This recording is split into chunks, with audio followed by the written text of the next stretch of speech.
Hello, wonderful humans. I hope you're having an amazing week so far. Today we are going to work on lesson 4.2. This is the chapter, or not chapter, this is the part of the book where Helen is reunited with her parents. So the things that you're going to need to have out, you're going to need to have out the miracle worker. You're going to need to have out some notebook paper to take notes. And you're going to need your Microsoft form. Now the Microsoft form, you do not need your cat for this, okay? You don't need your cat. For the Microsoft form, that's where you're going to do your exit ticket.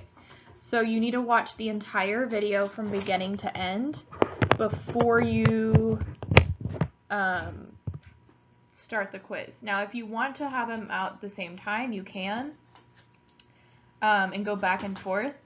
But you do not have to. You can have notebook paper out and do it that way. So today's objective is we are going to be reading the Miracle Worker, and we are going to compare the Miracle Worker to the poem, What Love Isn't. At the end, you will take a quiz, and the quiz is going to be over both the poem and the reading from the Miracle Worker. So I want you to think about a time in your life where you were maybe away from home and then came back. So this is a trip that I took a few years ago, and I got to go as part of a class that I was in with the University of Houston. So this was when I was getting my master's, and it was an international education class. So we actually got to travel to Peru, which is in South America. It is this country highlighted in red right here. We got to go to Peru.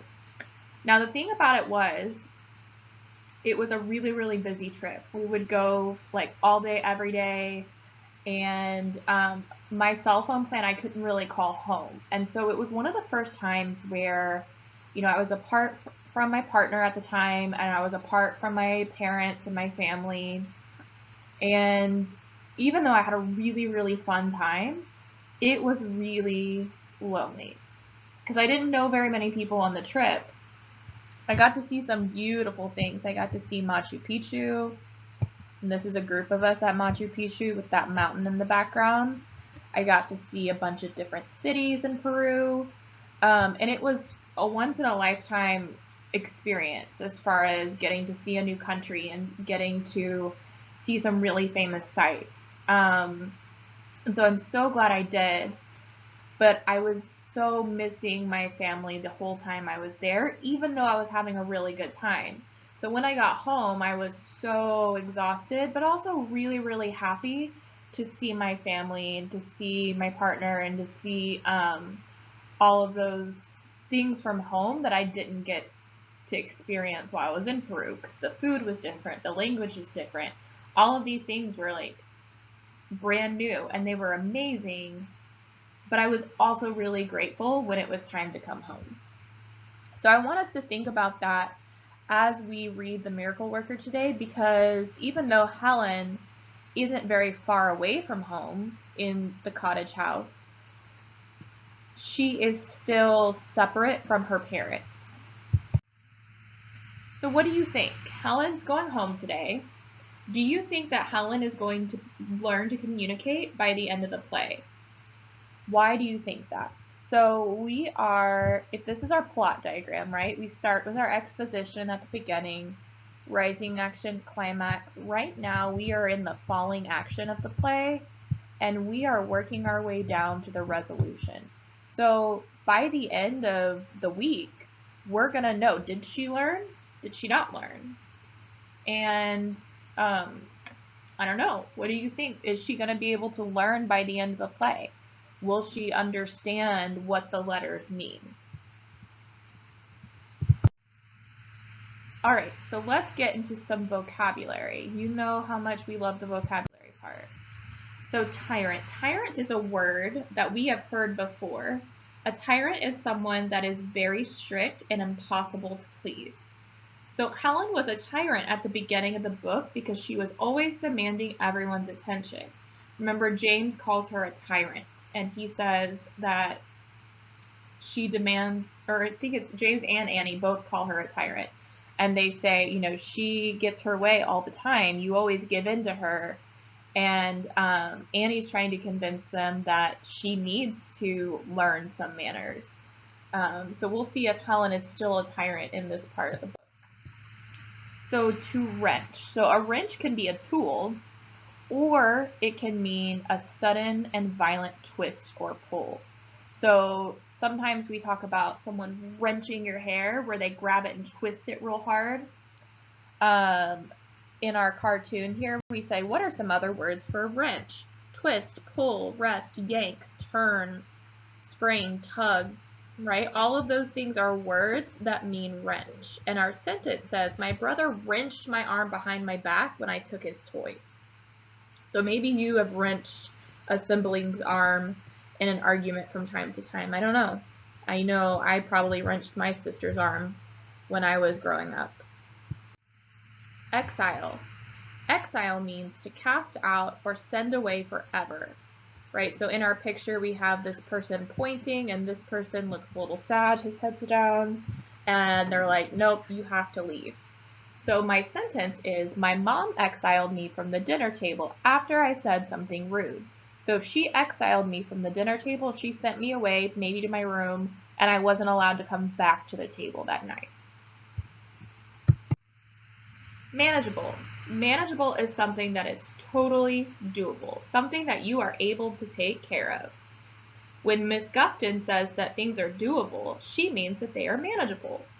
So that's another word for doable, something you are able to do. You can take care of it. Manipulate. This one's a little tricky. So if you manipulate someone, you're controlling them, but it's usually not a very nice thing to do to someone. So my sentence says, my sister manipulated me into doing her chores even though I didn't want to. So maybe she said something like, if you don't do this, I'm going to tell mom about something that you already did, right? And in our picture, we can see this person, and they're connected to these other people by strings. So we can infer that this guy is manipulating these other people either with words or with actions, or forcing them to do something maybe that they don't want to do. He's controlling them. All right, so let's look at these pictures. This is a picture of Helen with Captain Color later in life, right? This is Helen and Annie, and this is Helen and her dog. Now let's think about the ways in which all of these people love Helen, in which Helen loves all of these people. So, meaning, is it conditional or unconditional? Conditional love is love that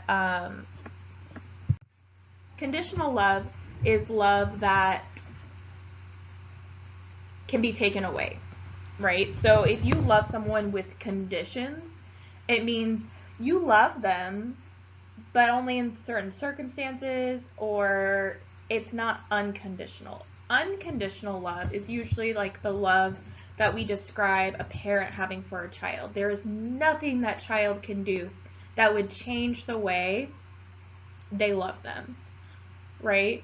And so like I love my pets, my two cats, I love them unconditionally, right? They are adorable and wonderful creatures, and even if they scratch me at some point, if we're playing too much or too rough, that's not going to change the way I feel about them, right? So in this case, Helen clearly loves her dog unconditionally.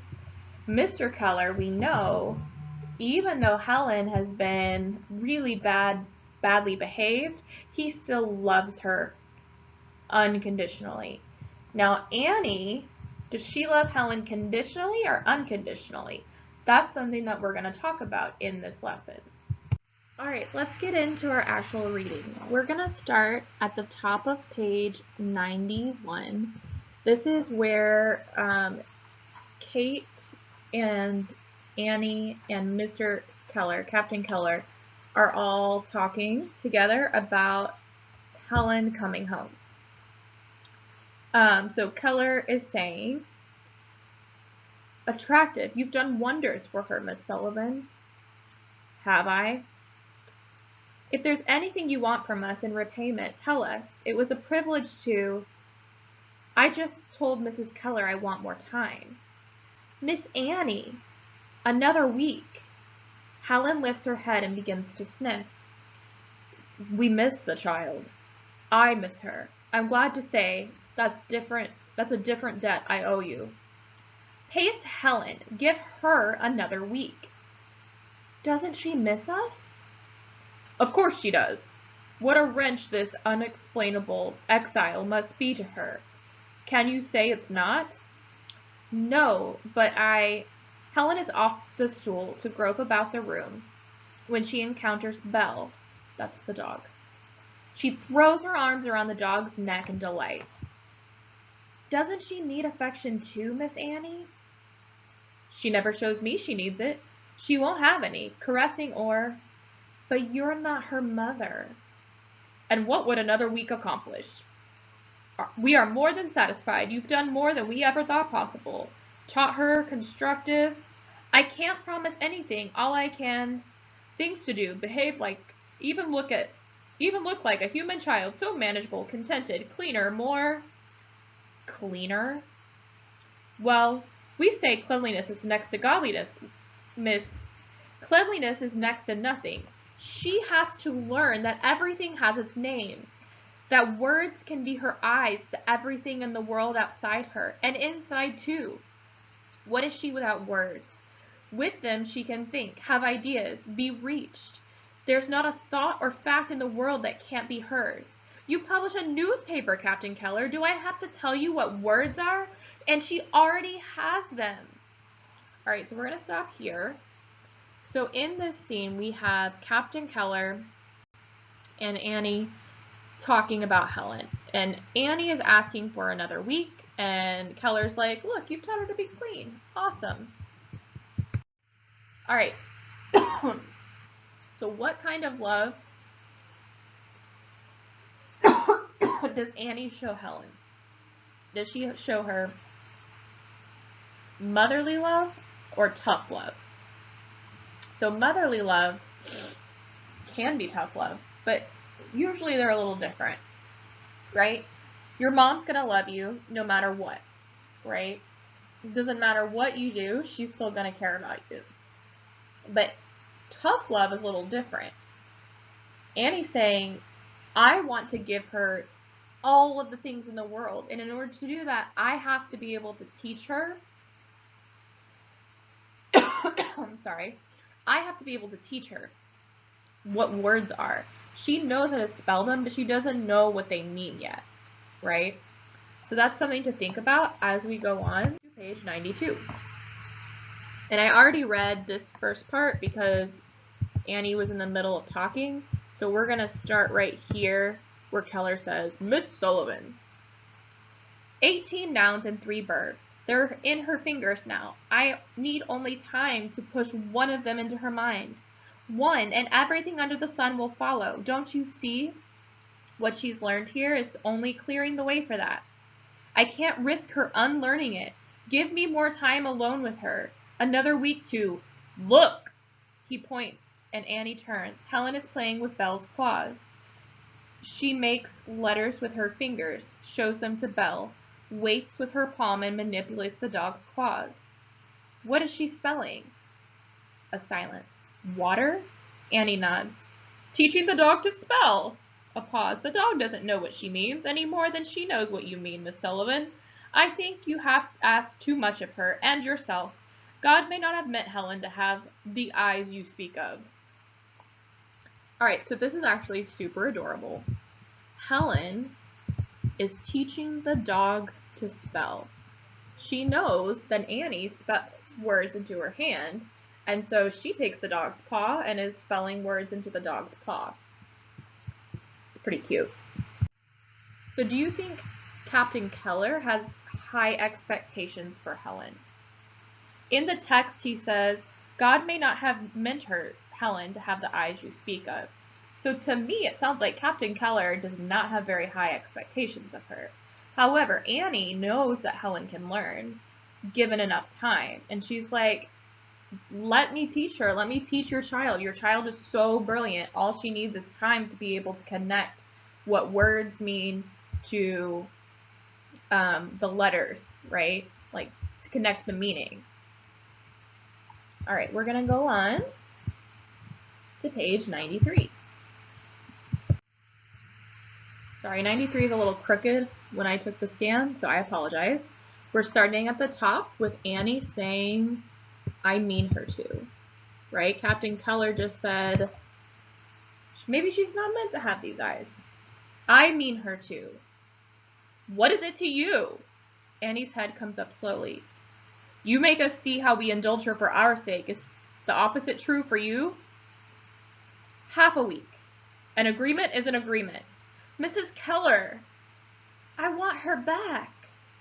Oh, wait. Annie then lets her hand drop and surrender and nods. I'll send Viney over to help you pack.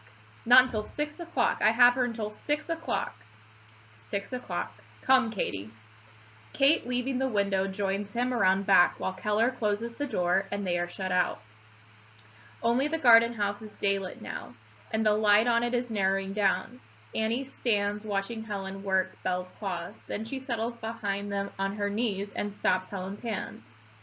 Annie, no. She shakes her head with Helen's hand to her face. So, like, literally, she puts her hand and says, no. She's showing her that way. Dog. D-O-G. Dog. She touches Helen's hand to Belle. Helen dutifully pats the dog's head and then resumes spelling into its paws. Not water. Annie rolls to her feet, brings a tumbler of water back from the tray, and kneels with it to seize Helen's hand and spell. Here. Water. W-A-T-E-R. She thrusts Helen's hand into the tumbler. Helen lifts her hands out, dripping, wipes it daintily on Belle's hide, and taking the tumbler from Annie, endeavors to thrust Belle's paw into it. So she takes the dog's paw and is putting the dog's paw into the water. This is what kids do. They mimic what they know. So Helen knows you spell into my hand, so she's teaching the dog. She's spelling into the dog's hand. Annie puts her hand into the water. Helen puts the dog's paw into the water. Annie sits, watching warily. I don't know how to tell you. Not a soul in the world knows how to tell you, Helen. Helen. She bends in compassion to touch her lips to Helen's temple, and instantly Helen pauses. Her hand off the dog's, her head slightly averted, the light still narrowing, and Belle slinks off. After a moment, Annie sits back. Yes, what's it to me? They're satisfied. Give them back their child and dog. Both housebroken. Everyone satisfied, but me and you. Helen's hand comes out into the light, groping. Reach, reach! Annie, extending her own hand, grips Helen's. The two hands are clasped tense in the light, and the rest of the room changing in shadow. I wanted to teach you. Oh, everything the earth is full of, Helen. Everything on it that's ours for a wink and it's gone. What we are on it, the light we bring to it and leave behind, in words. Why can't you see 5,000 years back in a light of words? Everything we feel, think, know, and share in words. So not a soul in darkness or done with, even in the grave. And I know one word, and I can put the word in your hand. And whatever it is to me, I won't take less. How do I tell you that is? All right. I read 93 and 94. I got carried away. All right, so let's go back. So do you think Mrs. Keller is being selfish by taking Helen back and not giving Annie more time? Yes and no, I would say, for my opinion. I mean, I understand wanting to see your child and missing your child, but at the same time, is that what's best for Helen? So why do you think that even though she knows it's probably better for Helen to stay with Annie in the garden house, why do you think she takes her back? I got carried away. I already read 94. I apologize for that. All right, we're going to start at the top of page 95, and we're going to start with, she spells. She spells means a word, and the words mean things. Wool. She thrusts the wool at Helen's hand. Helen sits puzzled. Annie puts the crocheting aside. Or this stool, S-T-O-O-L, means this thing, a stool. She clasps Helen's palm to the stool. Helen waits, uncomprehending. Annie snatches up her napkin and spells napkin, N-A-P-K-I-N. She forces it on Helen's hand, waits, discards it, lifts a fold of the child's dress and spells dress, D-R-E-S-S. She lets it drop and spells face, F-A-C-E, face. She draws Helen's hand to her cheek and, pressing it there, staring into the child's responseless eyes, hears the distant belfry begin to toll slowly. 1, 2, 3, 4, 5, 6. On the third stroke, the lights stealing around the garden house show us figures waiting. Viney, the other servant, Martha, Percy at the drapes, and James on the dim porch. Annie and Helen remain frozen. The chimes die away. Silently, Percy moves the drape rod back out of sight. Viney steps into the room, not using the door, and unmakes the bed. The other servant brings the wheelbarrow over, leaves it handily, and rolls off the bed. I'm going to pause there. We're in the middle of the stage directions, but that's okay. So does Annie think the world has been fair to Helen? On page 95. That's the one that we just read. Clearly not, right? Her dad's like, she doesn't need to learn. And Annie's like, no, she does. You're not being fair to her by not teaching her. Why do you think she is so frustrated with Helen not understanding? I'm going to leave that one up to you. I'm not telling you that answer. I think you can figure it out, though. It's the same way I feel sometimes when, like, things just aren't clicking, right? I get frustrated, but I have to look at myself and then say, okay, well, what can I do differently to help you understand, right? All right. So we're going to read 96 and 97 together. I stopped reading right here. We're in the middle of the stage directions paragraph at the top, and I'm going to start where it says, Viney puts the bed linens. Viney puts the bed linens on top of a waiting box full of Helen's toys, and loads the box in the wheelbarrow. Martha and Percy take out the chairs with a tray full, then the table, and James, coming down into the room, lifts Annie's suitcase from its corner. Viney and the other servant load the remaining odds and ends on the wheelbarrow, and the servant wheels it off. Viney and the children, departing, leave only James in the room with Annie and Helen. James studies the two of them without mockery, and then, quietly going to the door and opening it, bears out the suitcase and housewords. He leaves the door open. Kate steps into the doorway and stands, Annie lifting her gaze from Helen to see her. She takes Helen's hand from her cheek and returns it to the child's own, stroking it there twice, in her mother sign, before spelling it slowly to her. N-O-T-H-E-R. Mother. Helen, with her free hand, strokes her cheek, suddenly forlorn. Annie takes her hand again. N-O-T-H. But Kate is trembling with such impatience that her voice breaks from her, harsh. Let her come! Annie lifts Helen to her feet with a turn and gives her a little push. Now Helen begins groping, sensing something, trembling herself, and Kate, falling one step into the other on her knees, clasps her, kissing her. Helen clutches her tight as she can. Kate is inarticulate. That means she can't come up with the right words. Choked, repeating Helen's name again and again. She wheels with her in her arms to stumble away out the doorway. Annie stands unmoving while Kate, in a blind walk, carries Helen like a baby behind the main house out of view. Annie is now alone on the stage.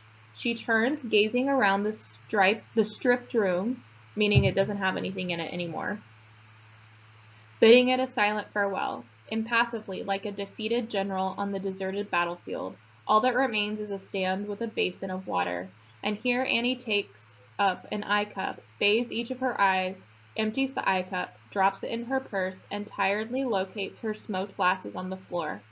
The lights alter subtly in the act of putting on her glasses, and Annie hears something that stops her, with head lifted. We hear it too, the voices out of the past, including her own now, in a whisper. So we're going into a flashback, okay?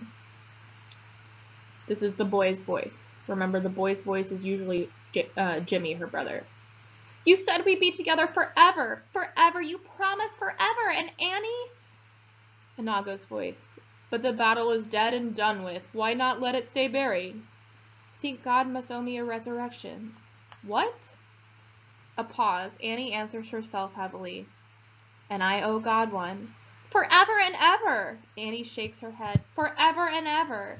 Annie covers her ears. Forever and ever and ever. It pursues Annie. She flees to snatch up her purse, wheels to the doorway, and Keller is standing in it. The lights have lost their special color. Miss Annie. He has an envelope in his fingers. All right. So what kind of love is Kate showing Helen? Motherly love or tough love? Remember, she's like holding her. Here, I'll use Dwayne as an example. Everyone say hi to Dwayne. She's holding her and saying, oh, Helen, Helen, Helen, Helen, Helen, Helen. Right? She's not even able to come up with any words. She's crying and hugging her. Thanks, Dwayne.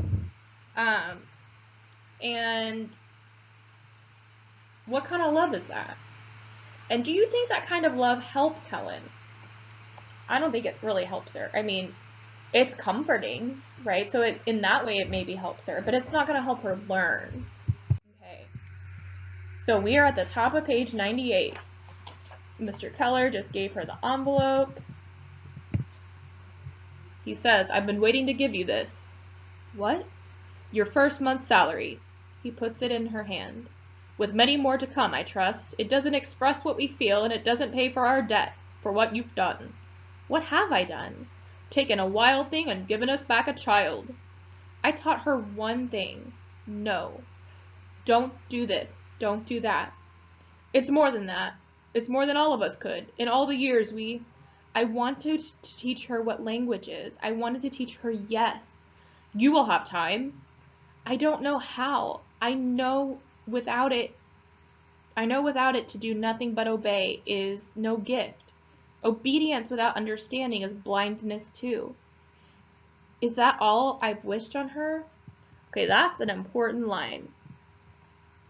Obedience without understanding is blindness too. So, meaning Helen can now follow the rules, but if she doesn't understand why she has to follow the rules, then what's the point, right? So some of you guys ask me this all the time. Why do I have to tuck in my shirt? Why do I have to do this or that? And I do my best to try to explain, like, there's a reason we have rules and there's a reason we have to follow them, right? Sometimes that reason is because Ms. Scounder told me to have you do this and I like my job and I want to keep my job, right? Sometimes there's a little more to it than that, but Helen doesn't have the understanding to know why to eat with a spoon or why to fold her napkin. Like she can do those things, but she doesn't understand why. All right, so we're going to start right there where the arrow is. No, maybe I don't know what else to do. Simply go on and keep doing what I've done and have faith that inside it's waiting, like water underground. All I can do is keep on. It's enough for us. You can help, Captain Keller. How? Even learning no has been at a cost of much trouble and pain. Don't undo it. Why should we wish to? The world isn't an easy place for anyone. I don't want her just to obey, but to let her have her way and everything is a lie. To her, I can't. Her eyes fill and it takes her by surprise and she laughs through it. So she's about to cry here, right? I'm gonna take this blue. So she's about to cry. We'll make a little teardrop. Teardrops. Right, so Annie gets emotional here. Annie says she doesn't love Helen, but I don't think that's true. I mean, she's getting so emotional about it. She really wants Helen to learn. She cares about her. And I don't even love her. She's not my child. Well, you've got to stand between that lie and her. We'll try. Because I will. As long as you let me stay, that's one promise I'll keep. Agreed. We've learned something too, I hope. A pause. Won't you come now to supper? Yes. She wagged the envelope ruefully. Why doesn't God pay his debts each month? I beg your pardon? Nothing. I used to wonder how I could. The lights are fading on them, simultaneously rising on the family room of the main house where Viney is polishing glassware at the table set for dinner. Earn a living. Oh, you do? I really do. Now the question is, can I survive it? Keller smiles, offers his arm. May I? Annie takes it, and the lights lose them as he escorts her out. All right, and that's where we're going to stop. So let's look at our last few questions. Do you think Mrs. Keller and Captain Keller will keep the promise that they make to make Helen follow the rules? Why or why not? I would love to see your thoughts. Send me a message in the chat and just tell me, do you think that they're going to keep their promises? I really don't know. Okay, so now we're going to move into our close read. Our close read is going to look a little different. So we have two things to close read. One is the book we just read, and the other is a poem, okay?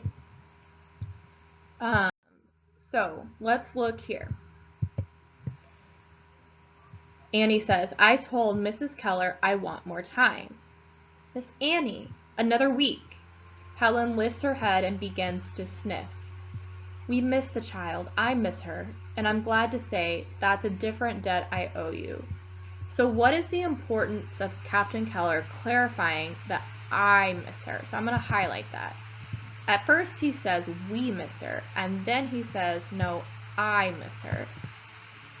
Do you think Captain Keller would have said that at the beginning of the book? That he loves Helen? He probably was like, of course I love her. She's my child. But I don't think he really got it. And being away from someone, being away from your family can really show you how much you care about him. Being away from you guys has really showed me how much I care about you and how much I miss you. I miss you guys like crazy, right? And so do you think that Keller loves Helen? What makes him realize this? Well, we just talked about that, right? Being away from Helen makes him realize how much he loves her and how much he misses her. All right. Let's see. Kate steps in the doorway and stands. Annie, lifting her gaze from Helen, sees her. She takes Helen's hands from her cheek and returns them to the child's own, stroking it there twice in her mother sign before spelling it slowly. M-O-T-H-E-R, mother. Helen, with her hand free, strokes her cheek, suddenly forlorn. Annie takes her hand again. M-O-T-H. But Kate is trembling with such impatience that her voice breaks from her, harsh. Let her come! Annie lifts Helen to her feet with a turn, gives her a little push. Helen begins groping, sensing something, trembling herself. Kate is falling one step onto the other, clasps her, kissing her. Helen clutches her tight as she can. Kate is inarticulate, repeating Helen's name again and again. She wheels with her in her arms through the doorway. Annie stands unmoving while Kate, in a blind walk, is holding Helen like a baby behind the main house out of view.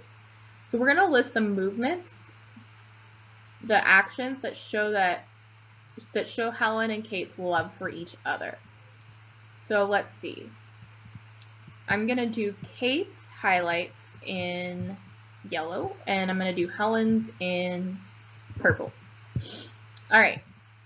So we have Kate is trembling, right? And her voice breaks. That means she's about to like cry if her voice breaks or cracks. Let's see. Kate falls. She clasps her and kisses her, right? She repeats Helen's name again and again, and then carries her like a baby. All right, now let's go back and let's do the same thing with Helen, right? So Helen begins groping, sensing something. She starts, ooh, you can't see that. Let's erase that and then get a different color. All right, we'll try this light blue color. Maybe that'll work better. trembling herself. Yeah, you can see that a little better. Helen clutches her tight as she can. So she's hugging her mom too. So all of those things show us like how much Kate loves Helen, but also how much Helen loves Kate. Helen clearly missed Kate as well. So how do Helen and Kate feel when they are back together? Use evidence to support your answer. So we could say they feel relieved, and we know this because they hug each other very tightly, and Kate kisses Helen, but Helen hugs her back, right? Those are all text evidence. So what message does the author send about the love between a mother and the child, right? Clearly, there's a really, really strong connection between a mother and a child. And a mother's love is so strong. And a child may not understand that, but the child really loves the mother as well, right? So that's something that we can note from that. All right, we have one more close read section from the book. Annie says, "You can help, Captain Keller." How? Even learning no has been at a cost of much trouble and pain. Don't undo it. Why should we wish to? The world isn't an easy place for anyone. I don't want her just to obey, but to let her have her way, and everything is a lie. To her, I can't. Her eyes fill, it takes her by surprise, and she laughs through it.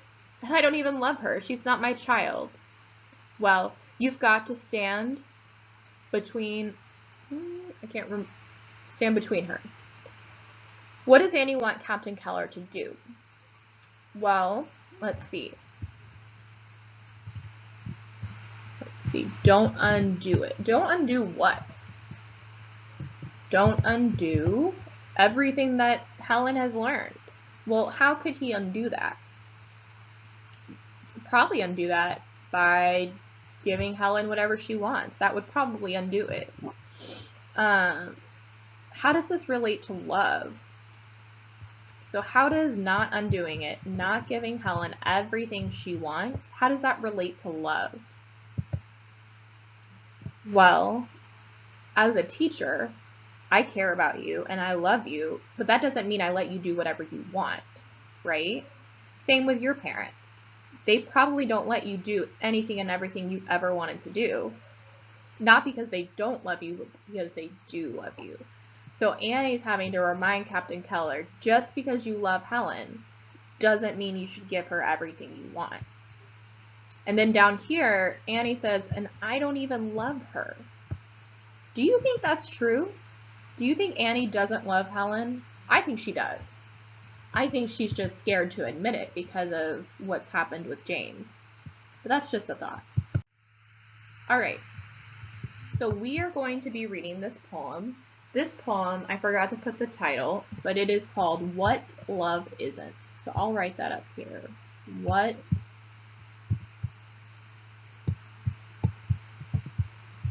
Love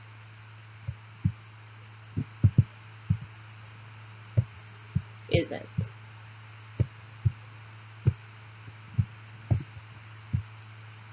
Now, we are going to read this poem together, and then we're going to go through a close read on the poem. Your exit ticket will be both about the poem that we're about to read and also about the miracle worker that we just finished reading. Okay, so we're going to read this a few times to make sure we really understand it. So Yrsa Daley Ward is a spoken word poet, self-published author, and actress of Jamaican and Nigerian heritage. So that's some information about our author. It's not a 5-star stay. It's not compliments, and it's never ever flattery. It is solid, not sweet, but always nutritious. Always herb, always salt, sometimes grit. It is now until the end. It is never a slither. It is never a little. It is a full serving. It is much, too much, and real. Never pretty or clean. It stinks. You can smell it coming. It is weight. It is weight and is too heavy to feel good sometimes. It is discomfort. It is not what the films say. Only songs get it right. It is irregular, it is difficult, and always, always, always surprising. So the author never says love in the poem, only in the title, right? But we can infer that when the author says it, that they're meaning love. All right, so let's go through this again. It, meaning love, is not a 5-star stay. What does that mean? So if I go to a super fancy hotel or a super fancy restaurant, they might say, oh, this is a 5-star hotel, meaning it's the fanciest of the fancy. So meaning love isn't always fancy. It's not compliments, and it's never ever flattery. So just because you love someone doesn't mean that you're not always going to tell them, oh, you look beautiful all the time. Like, that's part of it, right? Like, if I'm dating someone, I hope they tell me I look beautiful sometimes. But it's not just that.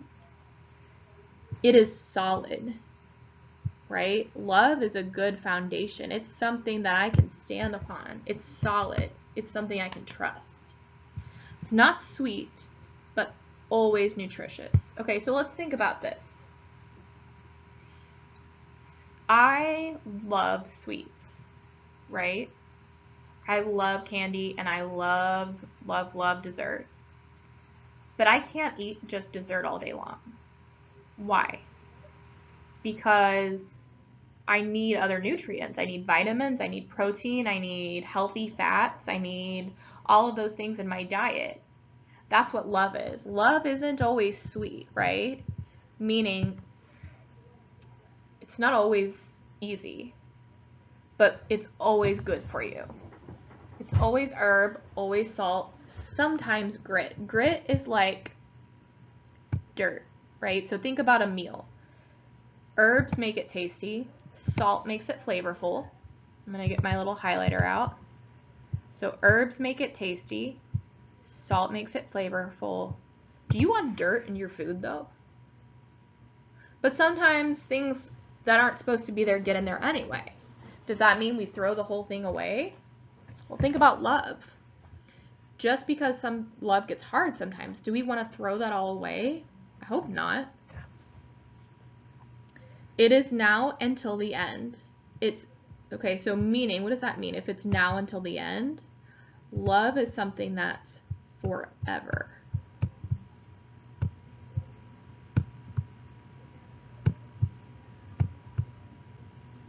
Remember, it's really hard to write on the computer, so please forgive my really poor handwriting here. It is never a slither, never a little, right? So love is a lot. It's not, you can't just love a little, you have to love a lot.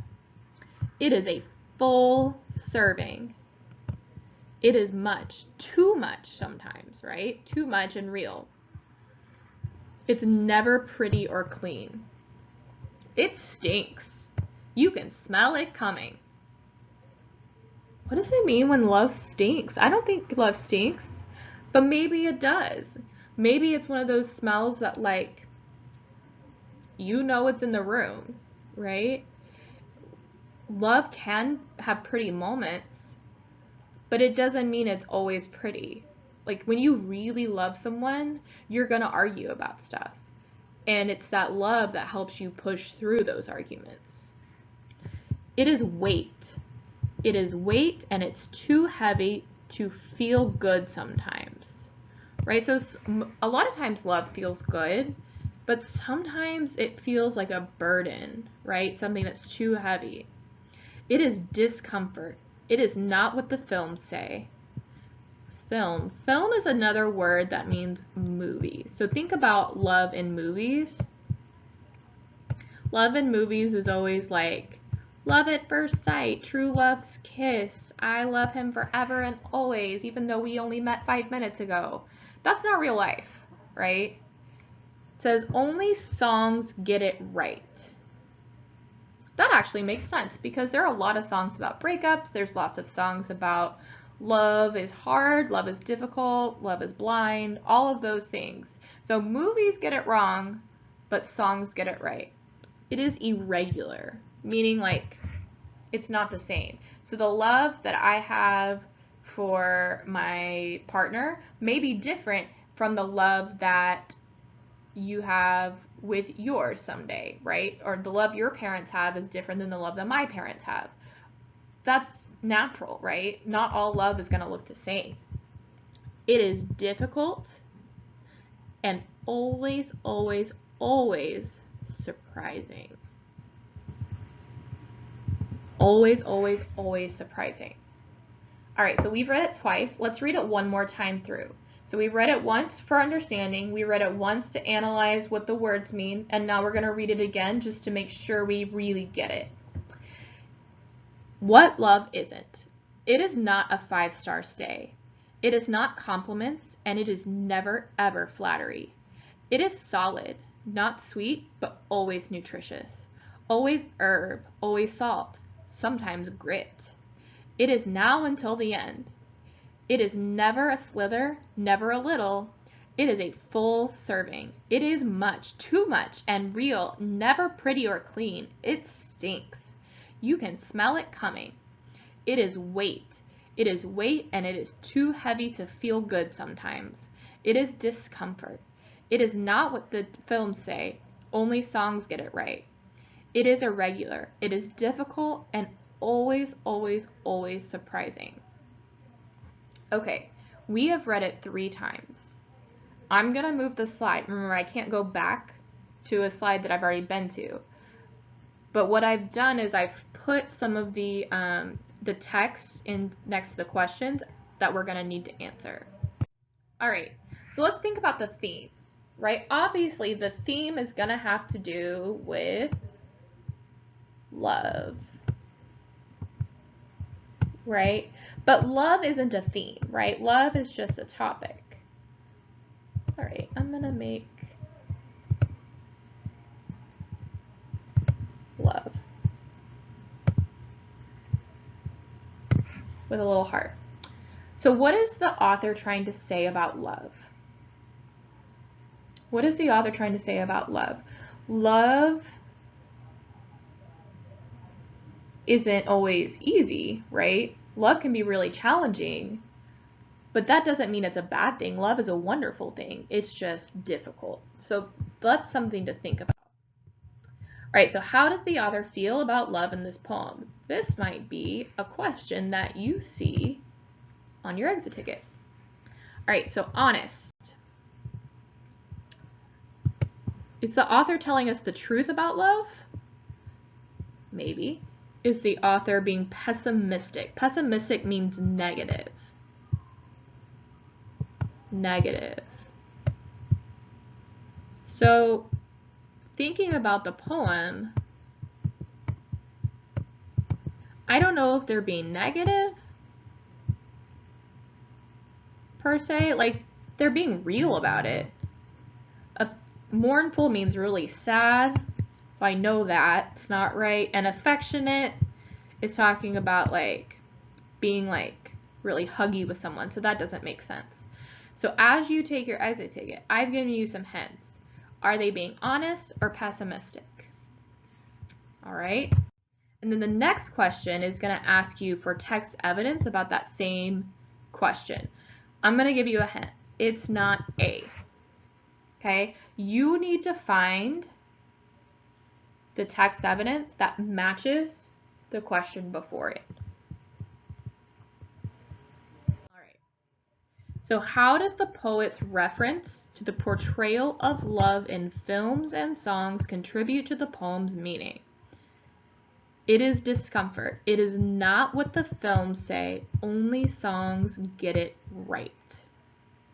So we talked about this. In a movie or a film, everything is perfect and beautiful and they fall in love and have a beautiful wedding and everything is happily ever after. Is real life always happily ever after? No, right? Real life has challenges. Real life is difficult. Only the songs get it right.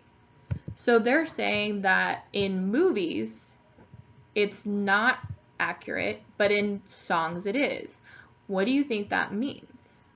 So you're going to answer that question by thinking about that. Make sure you use a complete sentence. when you explain it. You need to say something about movies and songs. All right, how is love portrayed in media? Media is movies and songs. So this is a clip from Titanic. Some of you have seen this movie. Is this how every love story looks?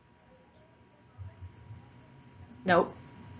Is this an accurate representation of love? You need to give me a reason. Okay, I'm not giving you a reason. You can give me a reason. Thinking about both the poem and the miracle worker, how is love developed? Developed means grows, right? So how does love grow? Well, let's think about it. Does Annie love Helen? Yes, we've already said that. How do we know? What did they do together? They spent what? They spent time together. So one thing is time. By spending time with someone, you can grow to love them. Sometimes love is hard, right? We know that Helen and Annie's relationship is not always easy. Love is hard. But you get through it together. And when you get through those things together, that's when you can really, really grow your love, right? All right, beautiful people. Thank you so much for working so hard today. We have President Obama telling you deserve a medal, and I think you do, because that was not an easy lesson. So I'm proud of you. We only have one more lesson this week that you'll see tomorrow. And as always, I love you. Be good. Have a wonderful day.